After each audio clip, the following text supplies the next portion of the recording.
Bismillahirrahmanirrahim. Assalamualaikum warahmatullahi wabarakatuh.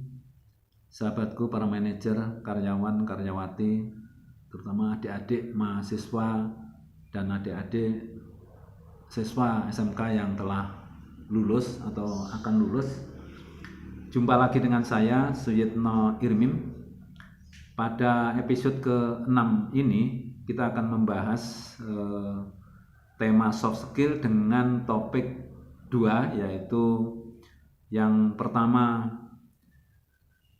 mampu menghadapi tantangan, yang kedua bagaimana kita mengelola emosi.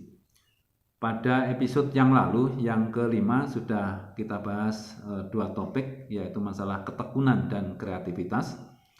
Baik, kita mulai pada episode yang ke-6 ini. Yang pertama dengan kode P009, yaitu mampu menghadapi tantangan. Apa kontennya? Yang pertama, selalu memasang target yang menantang. Yang kedua, berani mengambil risiko. Yang ketiga, tidak pernah menolak tugas. Kemudian yang keempat, berusaha membantu kesulitan atasan. Yang kelima, mempertimbangkan dari berbagai aspek. Kemudian yang keenam, kalau masalah bisa diselesaikan sendiri, tidak perlu sampai ke atasan. Dan yang ketujuh, dalam situasi apapun, semangat tak pernah kendur. Baik, kita masuk ke yang pertama, yaitu selalu memasang target yang menantang.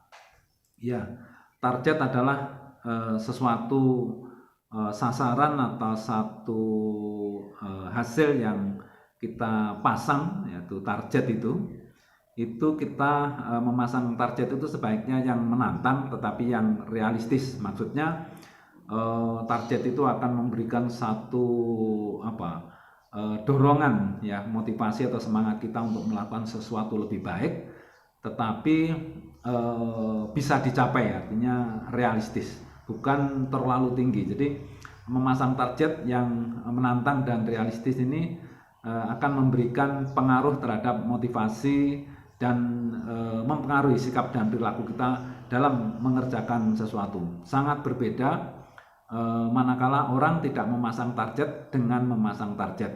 Kalau kita pasang target, itu sikap dan perilaku kita itu akan berusaha untuk mencapainya. Tetapi kalau kita tidak pasang target, mungkin kita bekerja sekenaknya, enak-enakan, dengan malas-malasan. Karena apa? Karena tidak ada target, sehingga bekerja sekenaknya pun tidak apa-apa.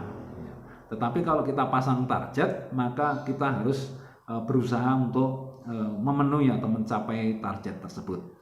Sehingga bagaimanapun juga atau pekerjaan apapun yang kita lakukan, kita harus memasang target. Nah, target itu bisa bentuk waktu, bentuk hasil, kuantitas, dan bentuk kualitas, dan bahkan bisa gabungan atau ketiga-tiganya. Kemudian berikutnya adalah berani mengambil risiko. Ya, tidak ada pekerjaan yang tanpa risiko.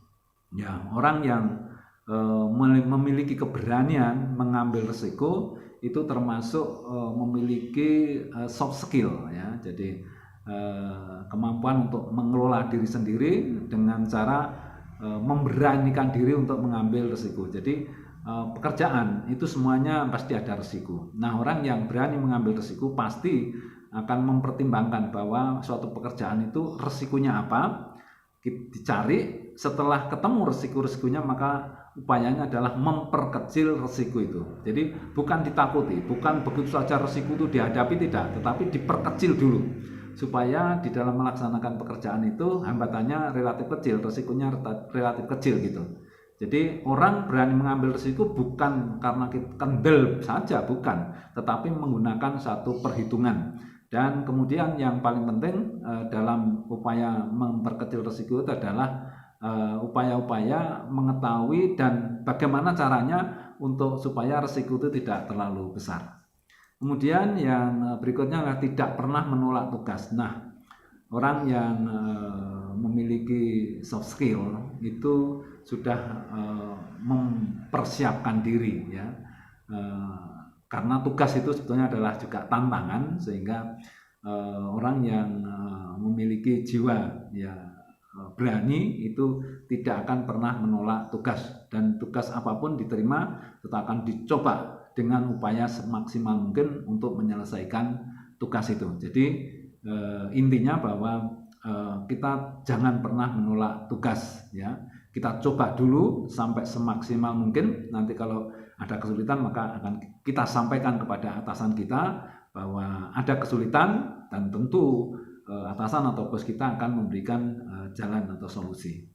Kemudian berusaha membantu kesulitan atasannya. Jadi kalau tadi kan diberi tugas, nah ini atasan itu seringkali juga mengalami kesulitan. Kalau kita melihat ada peluang untuk bisa membantu dan bisa menyelesaikan, kita siapkan diri kita untuk membantu atasan kita yang sedang mengalami atau menemui kesulitan. Kemudian mempertimbangkan solusi dari berbagai aspek. Nah, orang yang berani menghadapi tantangan itu selalu berpikir lebih luas. Jadi kalau mau menyelesaikan masalah atau memecahkan masalah, dia akan berpikir dari berbagai aspek. Jadi mungkin mulai dari aspek biayanya, kemudian dari aspek teknis, aspek sosial, dan mungkin juga dari aspek lingkungan. Jadi dia pertimbangkan sehingga di dalam menyelesaikan masalah itu betul-betul memang tuntas gitu. Kemudian kalau masalah bisa diselesaikan sendiri, tidak perlu sampai ke atasan. Nah, ini satu tantangan juga. Jadi kalau kita mengerjakan pekerjaan, kemudian kita bisa menyelesaikan sendiri, kenapa mesti minta bantuan ke atasan atau ke orang lain? Jadi kita usahakan ya tugas itu bisa kita selesaikan dengan sendiri. Artinya tanpa bantuan orang lain kalau bisa ya. Kalau toh ada kesulitan-kesulitan, tentu ya atasan akan bisa membantu. Selama pekerjaan itu bisa diselesaikan sendiri, maka dia akan melakukannya sendiri. Kemudian dalam situasi apapun semangat tak boleh kendur. Nah, ini mungkin agak susah juga ya, karena yang namanya motivasi, semangat itu selalu berkaitan dengan perasaan ya, perasaan. Terutama musuh utama motivasi itu adalah rasa kecewa ya. Begitu rasa kecewa itu muncul, apapun penyebabnya, maka semangat atau motivasi kerja pasti akan turun. Oleh karena itu, orang yang memiliki motivasi tinggi selalu berusaha untuk mengelola kecewa, mengelola perasaan kecewa itu dulu, agar apa? Agar semangatnya tidak pernah turun. Begitu kecewa sudah bisa dikelola dengan baik, maka semangat akan muncul kembali. Jadi begitu dia mengalami kekecewaan, maka dia selalu cepat ingat bagaimana caranya mengelola kecewa, supaya apa? Semangatnya tetap tinggi. Kemudian kita masuk yang kedua, yaitu mengelola emosi. Ya, nomor kodenya P0010. Mengelola emosi. Emosi ini bisa bentuk nafsu ya, tetapi emosi ini sebetulnya juga positif juga, karena kalau kita tidak punya emosi itu tidak pernah akan maju, karena emosi juga suatu keinginan juga, itu yang namanya emosi. Tetapi di sini mungkin yang dimaksud ya mengelola hal-hal yang emosi katanya dengan nafsu dan lain sebagainya. Baik, kita masuk ke emosi. Apa cakupannya? Yang pertama adalah mampu mengelola perubahan, kemudian mampu mengendalikan amarah, ketiga mampu mengendalikan ego, keempat tidak suka membuat konflik, kelima tidak boleh marah pada bawahan dengan alasan yang tidak jelas, kemudian yang keenam tidak memarahi bawahan di depan orang banyak, dan yang ketujuh tidak mudah tersinggung. Baik, kita coba masuk yang pertama, yaitu mampu mengelola perubahan ya. Setiap saat itu kita mengalami atau menemui satu perubahan, karena perubahan itu akan terus terjadi sehingga bisa terjadi setiap saat. Nah, itu kita harus bisa mengelola ya, karena perubahan itu terjadi itu sangat mempengaruhi emosi kita ya. Kalau emosi kita sangat labil, maka jika terjadi perubahan ya kita akan berpikir yang macam-macam dan bisa mengguncangkan jiwa kita kalau kita tidak bisa mengelola perubahan. Jadi intinya kita harus paham bahwa perubahan itu akan terus terjadi. Perubahan itu adalah perbedaan, sesuatu yang berbeda dengan kemarin. Kemudian setiap perubahan itu ada yang diuntungkan dan ada yang dirugikan. Nah, kita pada saat terjadi perubahan, posisi kita di mana? Nah, itu yang harus kita terima, harus kita antisipasi, dan harus kita kelola bagaimana perasaan kita, jiwa kita pada saat terjadi perubahan. Jadi ambil aja contoh yang sederhana, kalau kita di tempat kerja itu seringkali terjadi pergantian pimpinan. Nah, pada saat terjadi pergantian pimpinan, kita ini biasanya emosi kita terpengaruh, jiwa kita terpengaruh. Apakah kita senang atau tidak senang? Nah, karena kita itu usahanya mengelola perubahan, jadi setiap ada satu pergantian pimpinan, itu usahakan kita bisa mengelola. Artinya upayakan setiap pergantian pimpinan kita selalu senang, bergembira, karena ada hikmah-hikmah yang bisa diambil dengan terjadinya pergantian pimpinan. Jadi setiap ada perubahan, ya apapun, ya itu selalu mengambil hikmahnya. Itu orang yang mampu mengelola perubahan. Kemudian mampu mengendalikan amarah, ya. Jadi amarah ini sangat membahayakan, apalagi kalau kita ini berperan sebagai atasan, ya. Jadi kalau isinya cuma marah-marah, padahal pada saat kita marah itu akal pikiran kita, hati kita ini tertutup, artinya kita tidak normal, ya, dan banyak dipengaruhi oleh setan, ya, setan itu. Nah, dalam agama selalu kalau kita ini marah, maka kita ini sepertinya dikuasai oleh setan. Sehingga kita dalam berpikir, mempertimbangkan sesuatu pada saat marah itu banyak kelirunya, karena dipengaruhi hal-hal yang negatif.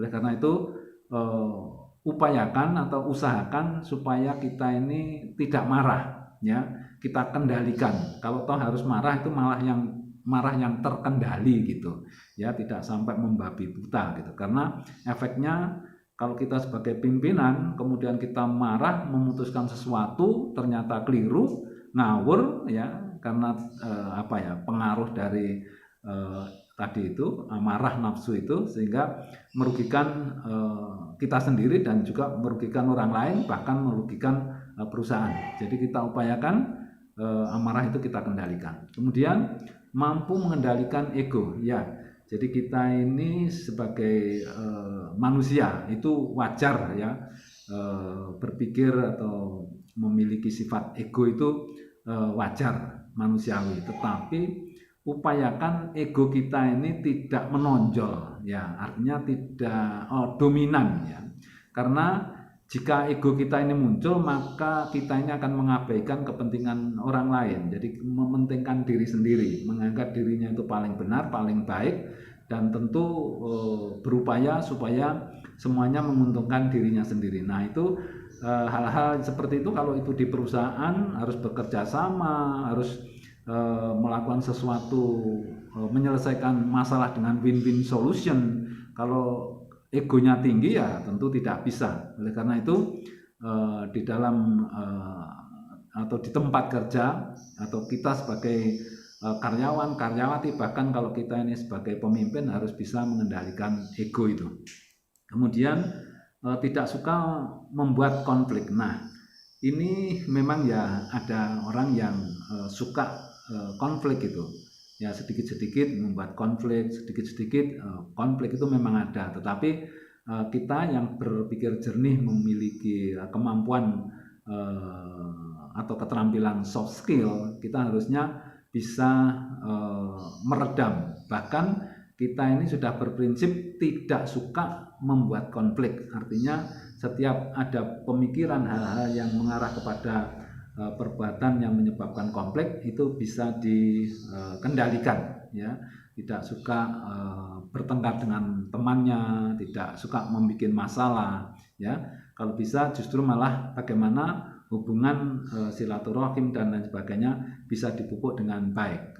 Kemudian tidak boleh marah pada bawahan dengan alasan tidak jelas. Nah, ini kalau marah kepada bawahan kemudian alasannya tidak jelas, kemudian marah, ya nanti akan menurunkan kredibilitas dari pemimpin atau kita ini gitu. Kemudian tidak memarahi bawahan di muka orang lain atau orang banyak. Nah, Ini adalah satu prinsip sebetulnya ya. Jadi kalau kita kebetulan punya anak buah, jangan sampai memarahi anak buah di muka orang banyak gitu.